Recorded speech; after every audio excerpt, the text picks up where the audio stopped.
ছেড়ে দিলেই তো ছেড়ে দেওয়া যায়, থেকে যাওয়াটাই তো কঠিন। একটা বছর যাচ্ছে, একটা করে কাছের মানুষ কমে যাচ্ছে জীবন থেকে। আগের বছর যে প্রথম নিউ ইয়ার এর শুভেচ্ছা জানিয়েছিল, এ বছর সে আর নেই। কেউ বা নিজের ইচ্ছে সরে গেছে লক্ষ যোজন দূরে, কেউ যেতে বাধ্য হয়েছে অনিচ্ছা সত্ত্বেও, জীবন বাধ্য করেছে তাকে। স্বামী, সন্তান, সাজানো গোছানো ফ্ল্যাট, আলমারি ভর্তি sari, skirt, kurti, matching jewellery, নিজের হাতে কেনা জলের বোতল, টাপারওয়্যার এর টিফিন বক্স, রান্নাঘরের গ্যাস ওভেন মোছার নেতা, ঘরের জানালায় রাখা যত্নে বড় করা আলভেভরা গাছ, সব ছেড়ে চলে যেতে আজ ইচ্ছে করলেও তাদের গলার আওয়াজ পাবার উপায় নেই।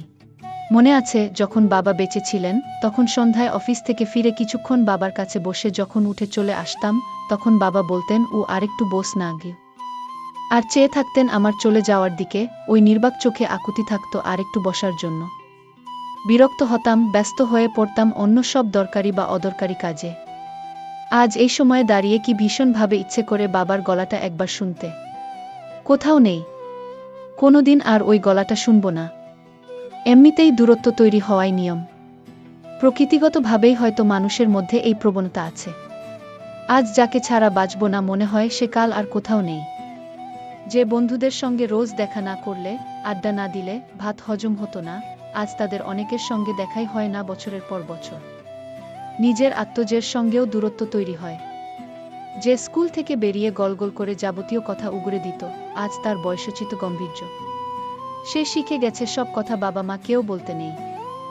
যারা সব চাওয়া পাওয়ার বাইরে চলে গেছে, তাদের আর ফিরিয়ে আনতে পারবো না কোনো মতেই। কিন্তু যারা আছেন, যারা প্রিয় ছিল, সামান্য কিছু ভুল বোঝাবুঝিতে সরে গেছে, আমরাও আর তাদের ফিরিয়ে আনার চেষ্টা করিনি।